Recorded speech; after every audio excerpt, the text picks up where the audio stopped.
There are some conversations that we must make comfortable in every household and society as a whole.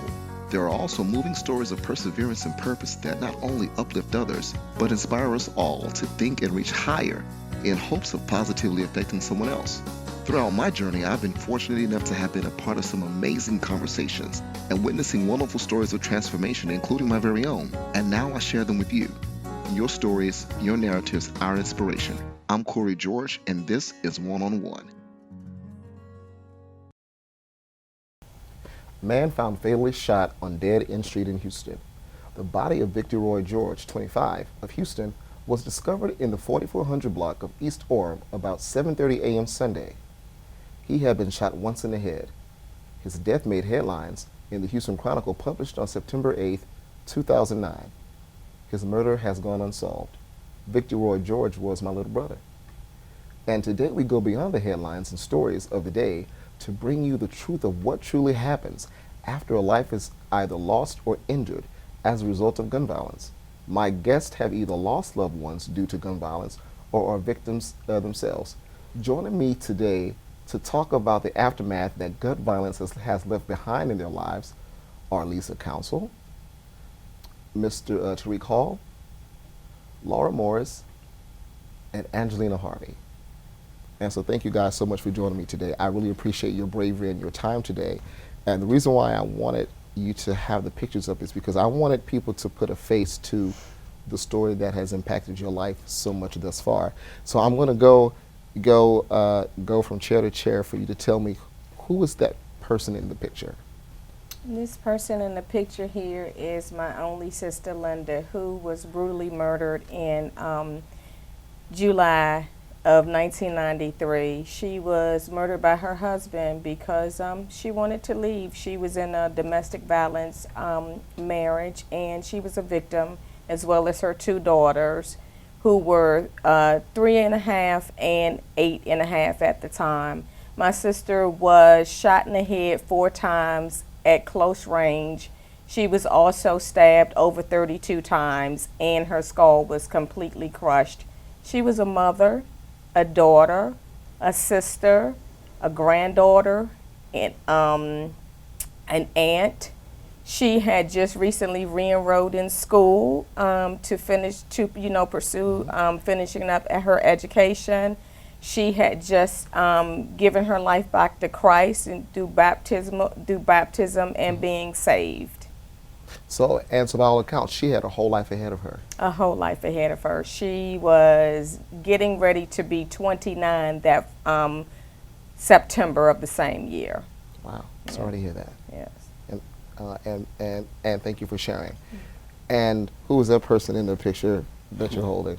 This is me. It was an angry of me, much younger, of course. I think in this picture I was probably had been about 20. Okay. I think my first 2 kids had already been born, and I had on the way what I thought to be my first son, ended up being a girl. But I was a street kid. Okay. So it was like it was almost like a thing of inevitability. So basically you felt as if it was bound to happen? Yeah, because like I said, I was 20, and at that time I had never thought I was going to be 21. Wow. Because most of my friends were either dead already, or going down the same destructive path I was going. So how old were you when you were shot the first time? I was 20. 20. So when you said you felt that it was inevitable, do you feel that the environment that you were in kind of fostered that mindset for you? Yeah. Because you saw so much it was death and destruction? Yeah, it was uncommon. It wasn't uncommon to you just hear gunshots on the regular. It was like 4th of July all the time. And at that time we were the murder capital. So even thinking back to when I was in high school, it was common now to where you be going to school and you hear about somebody that got shot or somebody that got killed, from the day before. To where even now, even today, I don't watch the news because I hear a lot in the work that I do. I hear a lot about the violence that's going on a lot of times before it even airs on the news. Yeah. Because I'm already out there. I'm hearing it from the kids, or you know, I'm riding past areas where it's gunshots, and I'll spin around and go back, and next thing you know, police are coming up. You know, and then the yellow tape is out there and things of that nature. So, but at this time, it was like, when I say I was angry because I wanted desperately to be out of the city. Okay. And I didn't get out the city, and I felt it was unfair to me. You know, it was a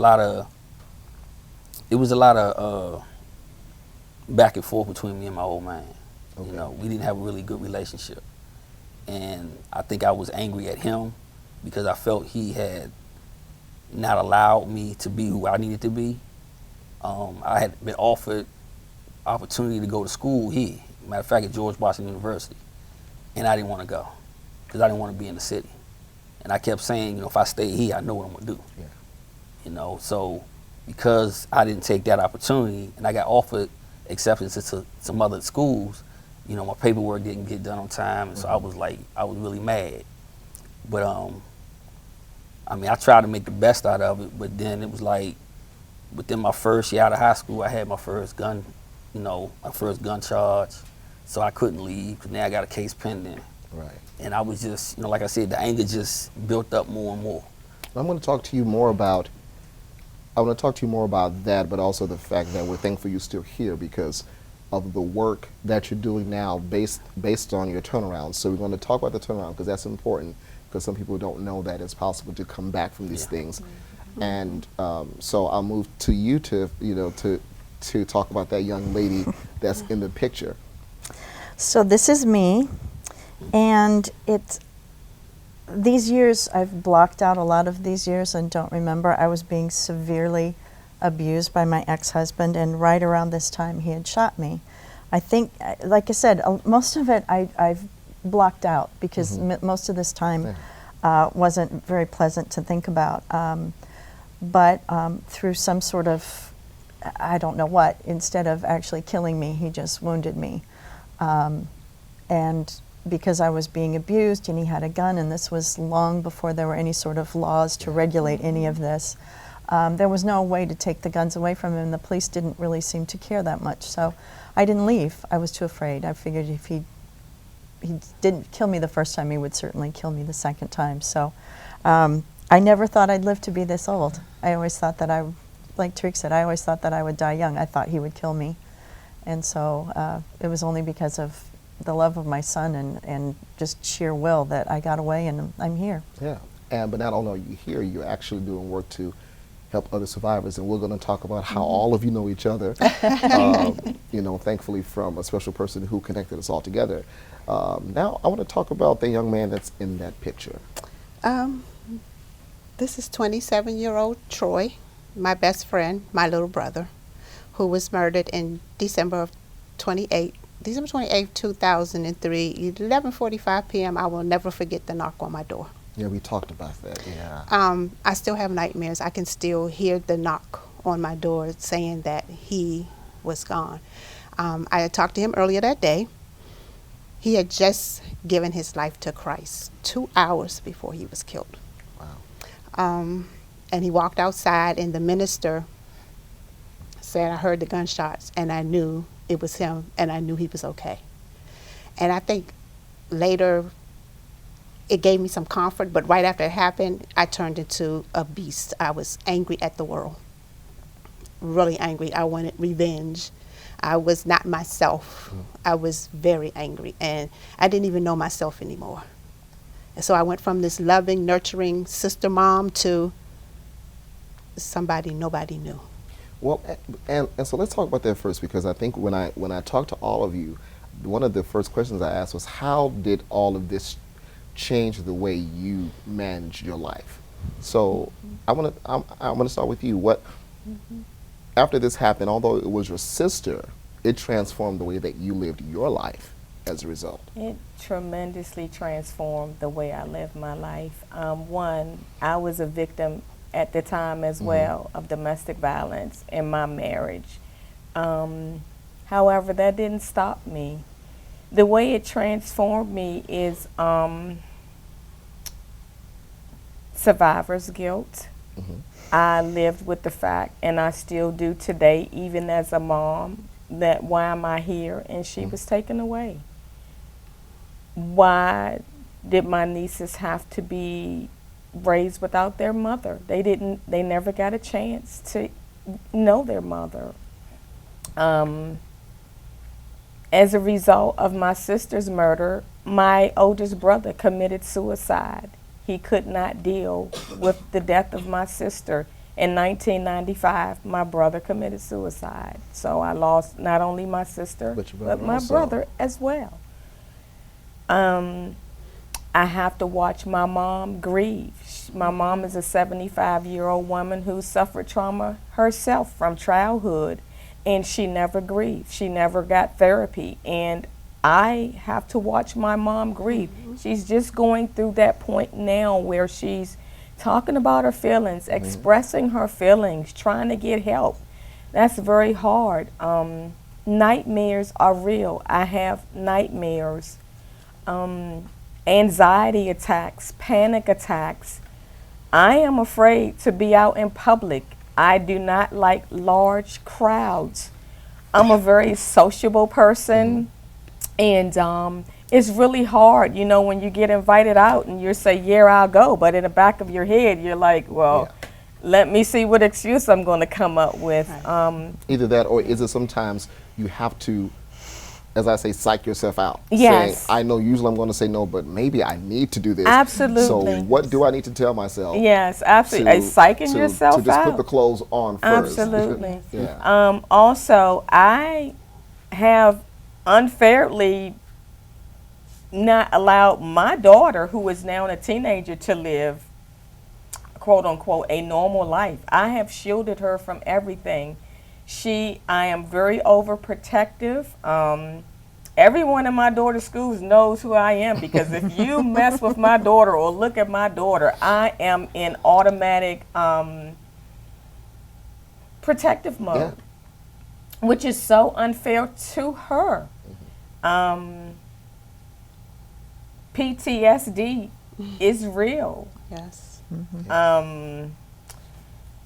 I also oftentimes have homicidal thoughts. If I could just get my hand on my sister's murderer, her husband, who betrayed an entire family.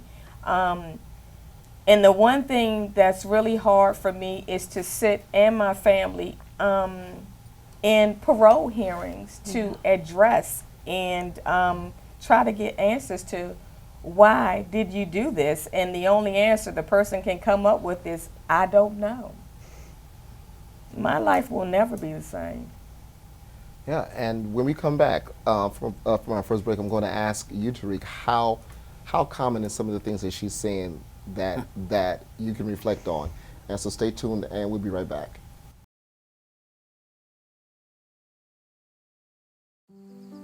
Hey, Dad. I need your help asking Jessica to prom. Of course. Love is like the ocean. You have to tread the Oh, waters. Dad. That's not the kind of help I needed. Hey, Jessica. Will you go to prom with me? Yes. You don't have to be perfect to be a perfect parent. Thousands of teens in foster care can't wait to share their first with you. And thank you for joining us. If you're just tuning in, we're talking about the aftermath of gun violence. And so when we last left off, I was talking with you, Lisa, about how the trauma of your sister's death has affected the way that you live. Now I want to move to you and ask you, what about her story sounded common, and what can you add to how it's changed how you live your life now?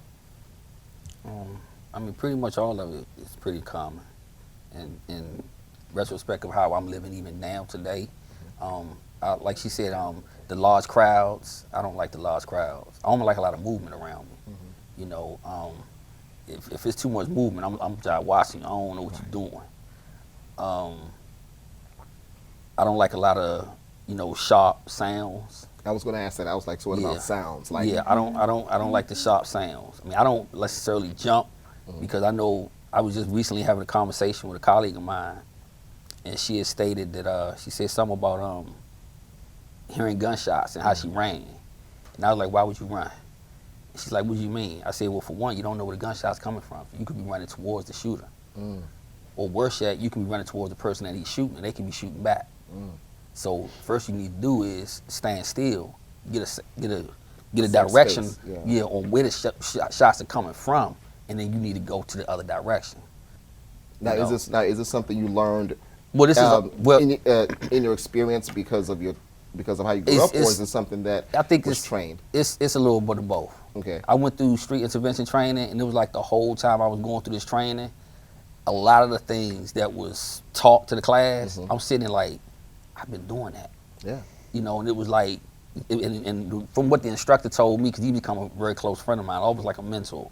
But Dr. Bashir, what he told me was, you know, you've been pretty much living by instinct. And your instinct is very strong. He said that's what's been keeping you alive. And that in itself, when he said that, brought me back to how my grandfather used to always call me a cat. You know, because as he was, you know, in his last, you know, few months, he said to me one day when I was sitting in the room with him, he said, God got something big planned for you. And at that time, I didn't really take it, you know, for what it was. Because, I mean, I was still running the streets. I was still angry, you know. But this is my grandfather. I love him to death. But he said, you know, you like a cat. Right. He said, because out of all that you've been through, God still got you here. He said, you need to take it, you know, take adherence to that. But it never dawned on me until later on when I woke up in the hospital by being told from my doctors after being in there for a week that I had stage 4 cancer. Wow. And this was after even before that, having doctors tell me 3 times of being in ICU that they didn't think I was gonna make it. But you did. From street violence. You know, so, you know, going through all of that, I think even in dealing with that, it's made me a lot more stringent with the work that I do with the youth, because anybody that knows me, especially my youth, they all know I'm not about cookie cutting. I'm very straight up. Yeah, so we're going to talk about more of that, because that kind of leads into kind of the later segments of not how it's transformed you in a negative way, but how has it transformed your life purpose? Because some tragedies lead to discovery of purpose and missions. Yes. Yeah. So Laura, I want to ask you, because you've heard their stories of how their trauma has transformed them. What can you say in addition to how your trauma has affected you? I think because it happened, the person that shot me was supposed to be the person that loved me the most in the world. When you think about it in those terms, I didn't really trust anybody for a long time. And I could feel, as you know, I still had, you know, good relationships with my family and such. And plus, I didn't want anybody to even know, because I was humiliated that I was being abused, and I didn't want people to know and judge me. So I always kept, you know, I would have relationships, but there was always, you know, you could only get so close. There was a wall I would, that, I didn't want you to know this about me unless I really knew you, and, you know, you can't tell anyone else. I'm telling you, you can't tell anyone else. And it took years and years to get over that, to realize that not everyone, you know, it happened at such a young age, and it made such a huge impression on me that, you know, it just seemed like that I couldn't trust anybody. There was nobody there wasn't anybody that I could believe wouldn't try to harm me at some point. So how much of it, so if you were to put it on a scale, was it more the shame of it happened and you felt the guilt of allowing it to happen, or the fear and mistrust of it happening from someone that you love? If you could put it on a scale, which one would weigh more? Probably the shame. I mean, you know, we've all talked about this before. You don't talk about that. You don't, you know, now people can be more open. There's Me Too, and there's all these other movements. But back then, you didn't want to talk about it. That was your shame, and you lived with it. And I always felt guilty because there were 2 women from the town I'm from that had died. Both their husbands had shot and killed them right about the time that I was shot. And so I always, you know, sort of like the survivor guilt that Lisa mentioned. It was like, well, why am I here and they're not? What did, you know, I should have been dead like they are. And so it took a very long time. And even watching movies where people had guns, I couldn't understand how they, if anybody had guns in a movie, I had to close my eyes, my chest would start to pound, because it felt like I couldn't understand the people, they would joke about it in the movies. I'm like, you have a gun to your head, are you crazy? How can you not be passing out or something? So it took, only 5 years ago was where I could actually sit and watch guns in movies and not feel threatened or upset or nervous. But you said something interesting when you said it was more about the shame and not about the fact that it happened. And I find this interesting because when I do on occasion now talk about my experience with childhood sexual assault, I tell people I spent many years trying to dig myself out of who I was at the moment, and less blame on the people who did it to me, who should be the one bearing the guilt. And isn't it amazing that we struggle more with the fact that it happened, and then we kind of get angry because we wonder, are they suffering with guilt as we are? Right. Because they did it to us. So I think that's such a common thing with abuse, especially if you're at a certain age where you say, why did I let that happen to me? How can I let that, you know, how can, without understanding we were of a certain mindset that perhaps, as we'll talk about later, the way that you were raised, that, you know, that made an opening for it to be sort of okay. That, and for you and your upbringing, that it was almost expected that you were not going to make it. And was that, was that mentality a form of self-abuse? Was that, so could that be seen that way? So I want to move on to Miss Angelina, and I want to ask you, because we talked extensively on the phone, and I want you to tell the audience just how much your brother's death has hampered the way that you live your life now, or that you feel that it's been hampered, rather. To piggyback off of all of them, I did the blame game. He's been dead 15 years, and I'm just starting this year not to blame myself, because he called me that night and said, let's hang out. And I'm like, I'm busy, I'm tired, we'll get together tomorrow. And I'm like, if I had just went, he would still be here. And I've carried this for 15 years. And then the trust, I have no trust, because I work real closely with the detective in his case. And the homicide detective said to me, 99% of homicides are done by people that you know. When it's a stranger, you're on your awareness level is up. So I'm like, well, I'd rather be more friends with strangers, because I can trust y'all, but the people who tell me they love me, or they're my friends, or call me, hey sis, I don't want no parts of y'all, because I don't trust you. Because now I'm thinking, are you going to hurt me, or am I going to have to be on defense? So what did I do? I went and bought a gun. I'm like, whoever coming to me talking about I love you or want to be close to me, oh, you got to go, because I don't trust anybody. And this went on for so long. Now, I wonder, because any one of you can answer, or all of you, when you wake up daily, is it a daily thought that you have to make sure that you're in a good mindset? Like, how often or how frequent is the adjustment to commit to having a great day? Daily for me, daily. Minute by minute sometimes. I have to transform my way of thinking so that I can live a normal life. Now, and so you said normal, because I will let all of you answer if you had an answer for that, but when you say normal, what does normal mean to you? For me, number one is being a good Christian, being the best mom that I can be, setting a positive example for my daughter, so that she can go on to be successful in her life and the things that she wants to do.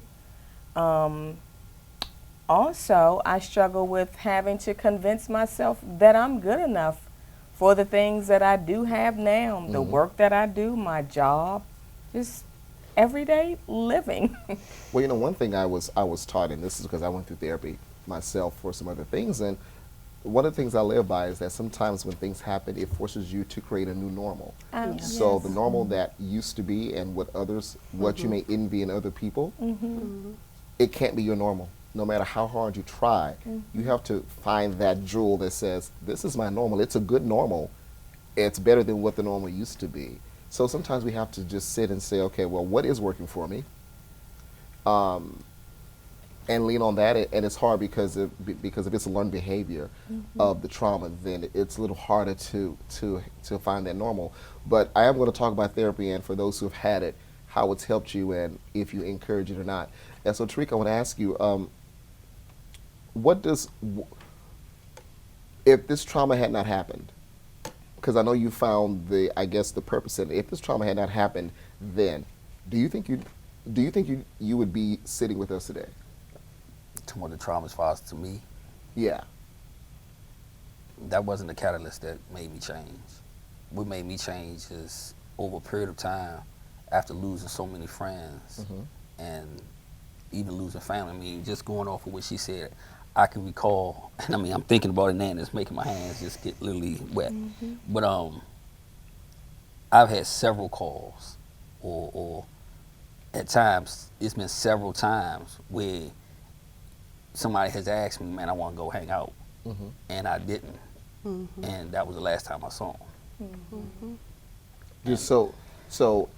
So what it sounds like to me, and this is just an alternate way of thinking in terms of not having the guilt, but maybe the fact that you were spared for a reason. Right. So, But it also became a thing of guilt. Absolutely. Because Absolutely. like even now, I don't cut my phone off. I never cut my phone Well, yeah, off. we talked about how, how your vigilance in being there has cost you a few things. Yeah. We'll talk about that too. So I want to ask you, so if your trauma had not happened so severely as a result of domestic violence, do you think that you would still be prone to being in future relationships that were violent if that incident had not happened?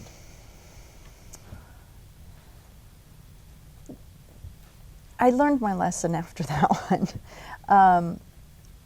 And I think that I probably would have gotten behind the gun violence issue just because it's so prevalent. I mean, I have a lot of friends that have lost loved ones, and you can't pick up the newspaper and not see that someone has died or a child has gotten a hold of a gun by accident. So, but after that relationship, and I know that a lot of people have repeat relationships where they're abusive. I seem to learn my lesson for the most part. I mean, I had a few lapses, but now I have a great life, and quite honestly, I could sit back and do nothing because I have a good life.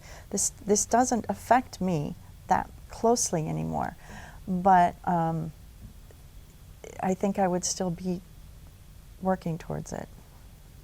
So, Angelina, I know that that for you, your brother's death has impacted you so heavily that it has shifted a lot of things in terms of how you see the world and the people in it. What do you think has been your salvation? Although you know that the mindset is there, what has been your salvation to to push forward now? Hard knocks. I had to learn the hard way because I was determined that I wasn't going to change who I was. I became an abuser. Wow. Yeah, a very good one. And it wasn't until 5 years ago that God spared me, because I shouldn't be here today. I should be in prison, probably serving a life sentence for attempted murder on my husband. Wow. And what I didn't With a know, gun. because well, literally, I just discovered all of you have domestic violence experience, and and so we're going to segue into the last segment. And so when we come back from our next break, we're going to talk about red flag laws and are they really working?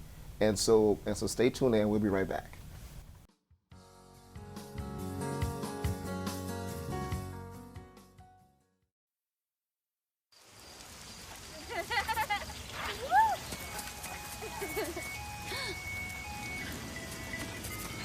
Mom, can we get some ice cream? Please, Mom, please. No, we're having dinner soon. Please.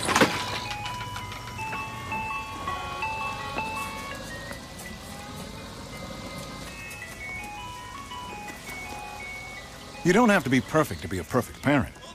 There are thousands of children in foster care who will take you just as you are.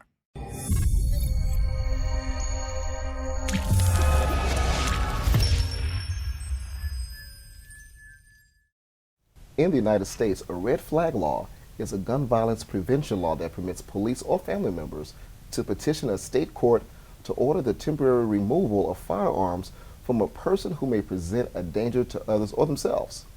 As of August 2019, 17 states and D.C. have passed some form of red flag law, and the specifics of the laws and the degree to which they are enforced vary from state to state. But the question still remains, is it enough? So I want to ask you guys, especially in the cases of domestic violence, was there ever any case where the red flag law had to be enacted or you wish it had been? Because I know that for you it happened some time ago. Mm-hmm. Was there anything in the laws that would have helped you at that time? Oh, certainly. I mean, I knew where the guns were. He was abusing me. At that time, they wouldn't, I mean, the laws have changed for domestic abuse, and if they see it, they can arrest someone. But I could have petitioned the court, told him exactly where the guns were, because once we got rid of the gun that he used to shoot me, there was another shotgun there too. And then he threatened me with that over and over. So I could have gotten both of those guns removed. And he may have eventually been able to get them back, but at least I could have made a clean getaway and started a new life somewhere. So let's talk about the fact that, as we talked off camera, that although guns are taken away with this law, that in some cases people can get the guns back. So that begs the question, are these red flag laws enough to, I mean, I think they're good to start, but as we saw in the intro, that each state has its own set of laws as it's associated. So what do you feel, in your opinion, you know, anyone can answer, what do you feel needs to be in place outside of the red flag laws to help prevent these cases from happening again? Well, I would say a threat should be enough. Yeah. And once the weapon is confiscated, it should not be returned. Because a perpetrator or an abuser, or for instance someone who has thoughts of suicide, as we discussed, they're going to have those thoughts again. One time should be enough. Once it's confiscated, it should not be returned. So my question is, from the research I've done, is it that one has to petition the court and the judge has to sign off, right? So that's a time process. Right. You know, absolutely. Is that days, is that weeks, is that hours? Does it depend on the level of threat? I'm not familiar with it, but I don't know from your knowledge and experience, what do you think that entire process, where do you think it fails? Well, I think its other name is an emergency risk protection order. So they do try and move on these fast. They do realize that if there is a threat, especially if someone's contemplating suicide, that they need to get those guns away from them as soon as possible. The reason that I understand it, that they have to build into the law a process for them to get the guns back, is because they do have a Second Amendment right to be able to bear arms. And so you can't completely take the guns away from them with no chance of ever getting them back again. They're also put on a list not to be able to buy guns, because there's no point in taking them away if they can go across the street and go buy more.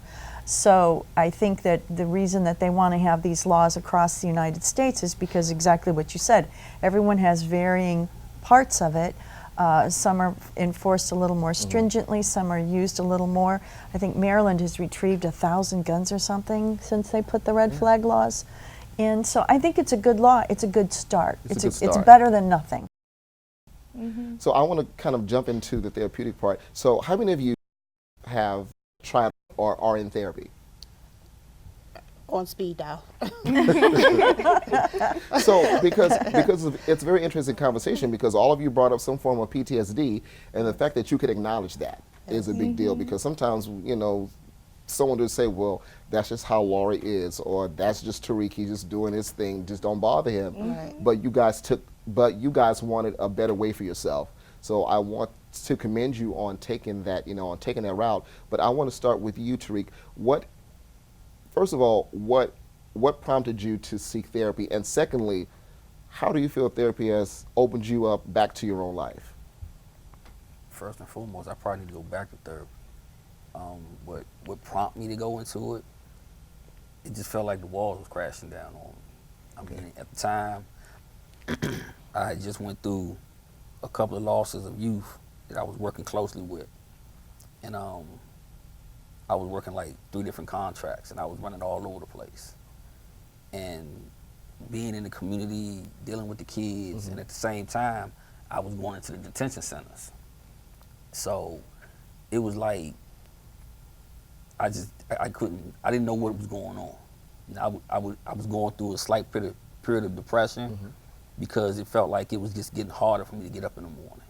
You know, I didn't have that jump up Right. anymore. You know, I would wake up literally at like 5:30, 6 in the morning, but my feet wouldn't touch the floor until around about 9. You know, then once they touch the floor, they move real slow. You know, so I knew I had a meeting at 9:30. I ain't touched the floor till 9, but I ain't jumping the shower till quarter to 10. Wow. So by the time I get to the meeting, it's almost over. Right. And, you know, me being somewhat slightly arrogant about it, I felt like, okay, well, y'all know I don't like meetings anyway, so stop inviting me to them. You know, that was my answer to it. And so was that answer more of an excuse to buy yourself time? Yeah. Because you knew why you didn't Yeah, go. I knew, but I mean, it was like, it's hard to say because it was just so many different things Oh, we going get it. on. No, oh yeah. You know, yeah, and it's it was pieces. like I said, my biggest thing I think that really opened me up is I just got tired of saying I don't know. Yeah. To where when I finally, at that time, spoke to my wife and, you know, told her, I said, I think I need to speak to somebody. And she was like, huh? She said, I thought you didn't like that. I said, well, nah, I need to go back again. Yeah. So when I went, and it was like, when he asked me, you know, why was I there, he literally sat back and took a deep breath himself. And after the first, like, probably 20 minutes and said, man, I don't know how you stand. He said, you got too much on you right now. And when he said it, it was the way in which he said it. It almost had me do it like a real strong self-reflection. Did it feel like someone finally saw you? Like, because, you know, sometimes we hold in so much because you're a parent, I'm a parent. There are times where it's not until Saturday I realize that I need a break. Right. You know, on Sunday I'm thinking, oh, I'm going to rest on Tuesday, and then Saturday I sleep until 12, but I don't do that, which means my body is saying, you've done enough. Right. But outside of responsibility of being a parent and being someone in the community and serving, there's a person that's in there that still has to live. So how has therapy helped? Like, what has helped you? I mean, this helped me to sort of put a value on myself. Okay. But it's also helped me with just knowing that I have worth now. That's awesome. You know, I think before therapy and before I really took it serious as far as doing those self-evaluations, even with myself, it was hard because, I mean, I lost out on my relationship. I'm divorced. I felt like because I had to, you know, save everybody, I had that Superman complex. Yeah. You know, it was like, you know, I can raise my hand, me too. yeah, I mean, and I still somewhat fight with that now, and it's hard because, you know, when I see that kid, like I got this one kid I'm working with right now that's like, I love him to death, but I fear for him because I tell people, I say, man, if he ever gets the taste of the kind of power that gun holds, he gonna take it back to 89. And I love him that much, you know, but I know I can't be there all the time. So I try to make sure whenever I'm with him, I'm giving him the right information. I'm checking in with him as much as I possibly can, because now I'm starting to pull back from him. Okay. I feel like I put my time in, so now it's time for me to pull back. And like yesterday, I didn't go see him, but I just called him and checked in with him. Well, sometimes, you know, and I have kids who are older, and I had to learn that I'll pour into them, but give them space to see what comes out. Yeah. Because we pour and we pour and we hover. Because of my trauma, I hover as well. But then I realized I never know if they took it in. I never know if they've learned. Absolutely. You know, because you can only take in so much, and then you have to express it. So I've had to back off and say, I'm going to let you ride your own bike. Let me see if you fall. I'm going to be behind you and catch you, but I want to see you ride down the street. Yes. But I know that has inspired your work, that your trauma has inspired your work. I want to go to Lisa and ask you the same two questions. What was the catalyst for you seeking therapy, and what did it give back to your life? That's the better question to ask you. It was a sense of urgency. Okay. I was a walking time bomb. I almost killed an 11-year-old child with my bare hand. One hand, not two, just one. That's all I needed was one. In the 5th grade, my daughter was being bullied at school. It first started out as just little name calling. It escalated to the little boy touching her. Met with the school principal, met with teachers, and on numerous occasions I was told, oh, it's just child's play. Oh, they're going through that transition where they're smelling themselves. They don't quite know what to do and how to handle it. They're not quite babies anymore, but they're not teens yet either. I just couldn't accept that. And I went to pick up my daughter one day from school. She didn't know I was coming to pick her up, and she never came out of the building.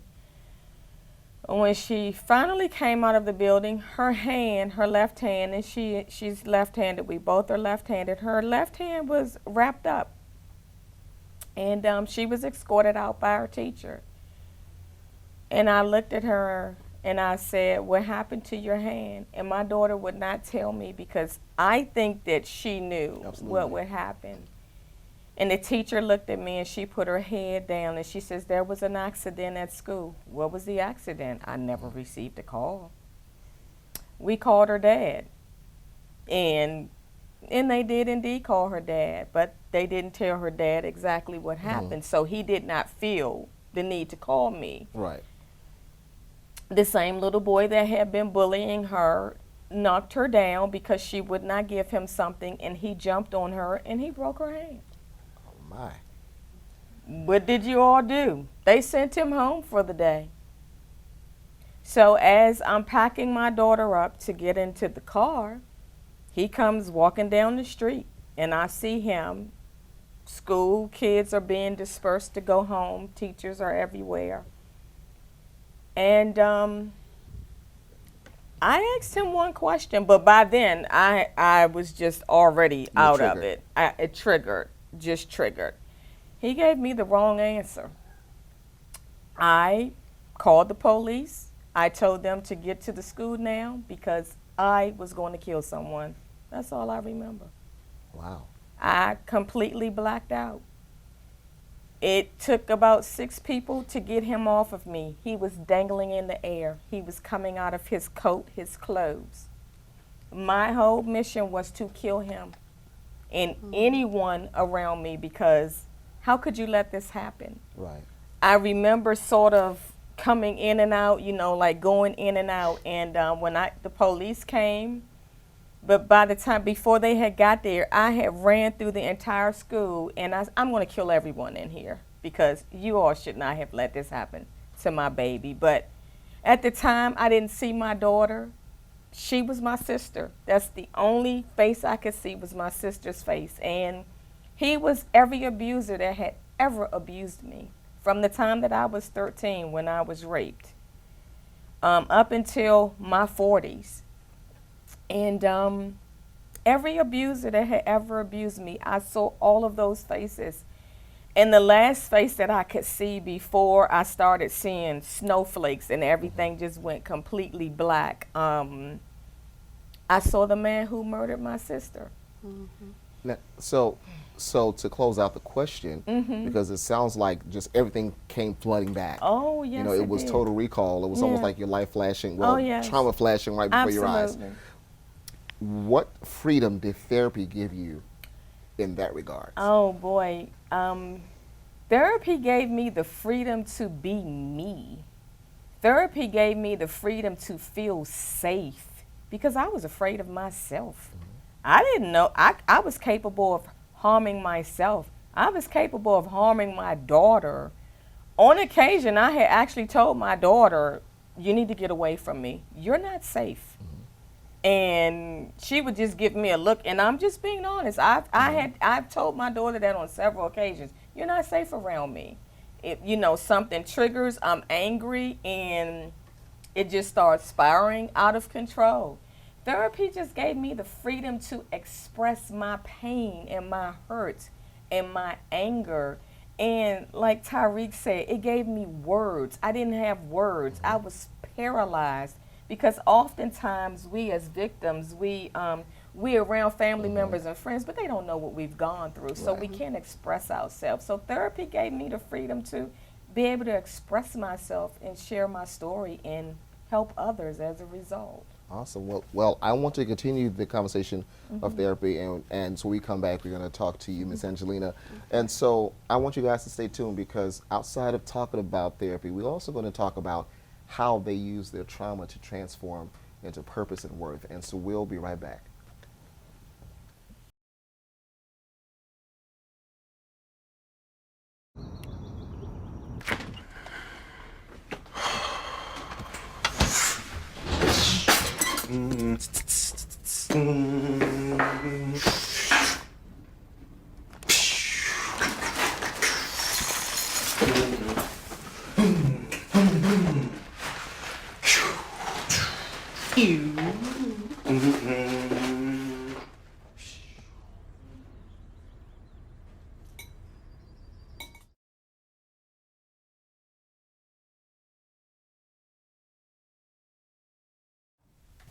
And thank you so much for joining us. And if you're tuning in, we are talking about the aftermath of gun violence and the trauma it leaves behind for years to come. And so when we were last talking, we were talking about, you know, the need for therapy for some of us who felt that we needed it. So I want to talk to you, Angelina. What was the point that you realized you should invest in therapy, and what has it brought to your life thus far? I never got to the point that I thought I should invest in therapy. Everybody around me saw it. My children, my grandchildren, my friends.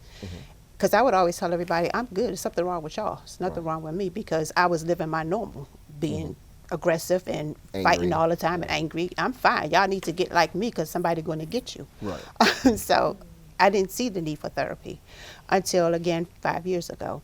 And I just broke all the way down, and I'm like, you know what? I'm not okay. This is not even me. I didn't even know who I was anymore. I was somebody that I didn't even know anymore. I didn't know myself.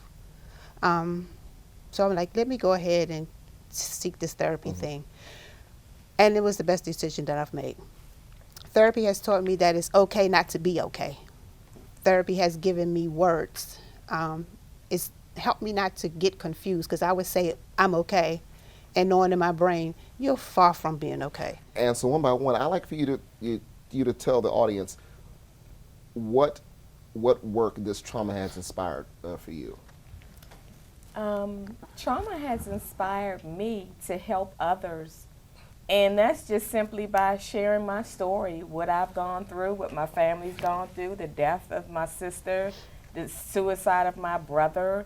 It taught me that someone had to break the cycle, that I'm not alone, and that there's someone out here that needs to hear my story so that they can see that they too can come through, have joy, have happiness, have peace, have healing.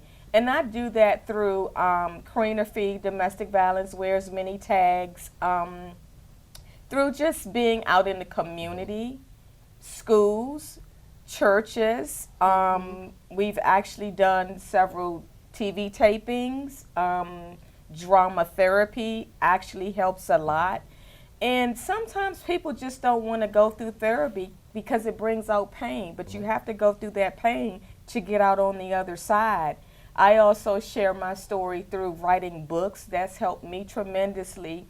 And nothing brings me more greater joy than to hear someone say, because of your story, I now have hope. I know that I can get through as well. And by me giving back to the community, that's a part of my therapy. That's my healing. I gain more healing through helping other people. And it's just beautiful because, like I said, oftentimes we're around people, family, friends, they know what we've gone through, but they cannot relate. Cousins cannot relate to me, you know, the loss of my sister. It was their cousin. And I've been told that, oh, just get over it, you know, you have family. No, it's an indescribable pain. But also through therapy and helping others is also an indescribable joy. Awesome. And so what about you, Tariq? Because you not only have the trauma of what you've gone through, but the trauma of what you've witnessed and your lifestyle How are you impacting your community right now? How I'm impacting right now is I'm working with youth, and I'm very much so hands-on. I'm involved in restorative justice, and I'm also a credible messenger. And so can you tell us what the restorative justice piece means? To me, that was like a big eye-opener for me. When I got my certification in restorative justice, the concept behind restorative justice is basically to show how, almost like in answer to some what the ladies were saying in reference of the accuser or the victim being able to find some type of calm within the actual hurt that occurred. So what I use it in is in the sense of dealing with the youth, having them understand that not all the time, just because you take part in the act, it's all just on you. Sometimes it's based on the things that you've had to experience yourself. Absolutely. You know, because I mean, I know in speaking with Queen Afia, I didn't know anything about domestic violence being something that a man dealt with until actually getting myself educated and talking to her. Because I was always brought up that, you know, you don't touch women, you don't do this. And I always looked at domestic violence as being a thing of, you know, just the physical aspect. Right, absolutely. You know, not knowing it's the mental, not knowing it's the emotional, not knowing it's the financial, not knowing, you know, so when I started thinking about it and I thought about past relationships and things that I went through and how I carried out, and I'm like, man, I was vicious. I was going through a lot, you know, and then in those things, that made me lead back into the lifestyle that I was leading also, because I felt like I was belittled or judged, or, you know, it was a lot of different parts of that. But like right now, what I'm doing is I feel like my biggest joy in life right now, even after going through therapy, is knowing that when I'm able to get that aha moment with one of my youth, that's like my eye opener. Well, I think, and I want to applaud you first because you are the picture of what can be. You know, I know you said in our phone call that you felt like your situation made you limit your own life expectation, but you are turning around and you are the picture of what they need to see. So I applaud you for being in your community and being the picture of their victory. So, as you know, that's a great work for you. Laura, I know that you work with well, I want you to say the name because I don't remember. All I know is Moms. It's Moms Demand Action. Okay. And so so can you tell us more about that, please? Yeah, so for years and years, like I said, it was my big dark secret that I had been abused, that I had been shot. I didn't want anybody to know. And then around 2011, 2012, 2013, there were a lot of mass shootings, a lot of school shootings, and I kept thinking, you know, I know what it's like to be on the other side of a gun, and this is crazy, this is out of control. So I started getting more and more involved with different groups, and ended up being with Moms Demand Action. I'm a survivor membership lead. I work with survivors. That's how I met these wonderful friends that I have now. And it was strange because right around 2012 or 2013, I read a statistic that said 52 women a month are killed, shot to death by their domestic partner. And I kept thinking of that number over and over. That's over 38, as of today, that's over 38,000 women that died. That, you know, I've had this great life since then, and their life ended that day that bullet hit them. And I thought, I can't be quiet about this anymore, because I had learned that domestic violence or any kind of violence like that, it thrives in darkness, and it's the stigma that keeps you from speaking out, and that's what's killing women, is the stigma that they think they carry, and being in the darkness and not being able to talk about it. And so I thought, if I'm going to heal myself, and if I'm going to have to help anybody else, I'm going to have to talk about it. Now, if somebody told me 10 years ago I'd be on television talking about being abused, I would have said, you are out of your mind. But now it's like I can't shut up about it. And the more I talk about it, I tweeted something yesterday about, you know, good guy with the gun shot me. And all the responses on Twitter of all these women that had happened to, and they said, this happened to me, this happened to me, this happened to me. And I thought, finally, we're talking about this. And there's, you know, we're talking about laws to protect women now. So, and Moms is all about trying to get the laws passed that protect women and families. Well, I want to share something very quick that I haven't said in a while, but I didn't verbally talk about my childhood assault or the bullying or anything till my first book came out, and I was in my 20s. But what I tell people, especially people who I talk to who can't even tell themselves the story because they break down even telling themselves what happened. And I always tell them it's like, when you cook with an onion, the first time you slice it, it burns your eyes. Right. But the onion helps with the flavor. And by the time you finish chopping the onion, you've stopped crying. So when I tell people, when you tell the story the first time, it's like peeling the onion back. Absolutely. And every time you tell the story, it gets a little easier until when you tell the story, you smile. Right. Yeah. And you're smiling because you've come through it, and you're not telling the story for your benefit. You're telling the story for someone else's benefit now. Yes. At first it's for you, because I need to cope with it. I need to admit it. Now this is for you. I can walk around, tell the story, and and turn the flip and be fine. But I know that me sharing this is solely for your benefit. So I want to end with you, Angelina. I'd like to ask you, how has trauma affected the life work that you do now? Oh, it's amazing. I too am with Queen of Fee, and I do monologues, drama therapy. Okay. I'm with New Heights, and that's with Anna Costia and H.D. Woodson. So I talk a lot to the football players about effective communication because, like I said, I was an abuser. And I tell them how easy it is for a woman to abuse you. And they say, no, it's not. And I make examples of them, and they be like, you just did that to me. And I'm like, see how easy it was. That's powerful. It's real easy. We sit back and we gather information that we find our victims. And y'all just let your guard down that quick. I'm with Moms Demand Action. And the biggest one is like, after everything I've been through, God used me in a mighty way that I never thought possible. Awesome. But at Community of Hope AME, Pastor Tony Lee, I am in leadership over the domestic violence ministry.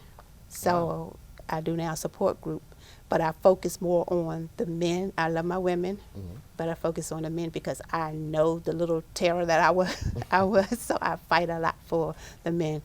So awesome. Well, I want to thank each and every one of you for showing up, sharing your story, sharing your heartache, and then having the rebound of sharing the joy of the work that you do as a result of your trauma. So just one quick last word. If you were to use just one word, just to describe your life now, what would that word be? Love.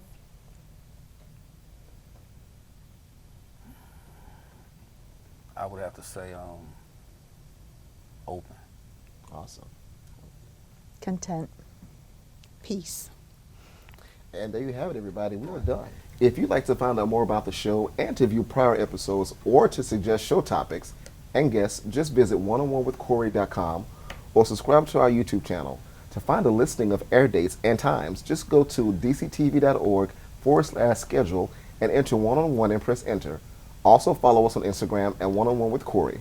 And remember, every tough conversation is a conversation worth having. And as always, be great to yourself first so that you can be great to others. Bye for now.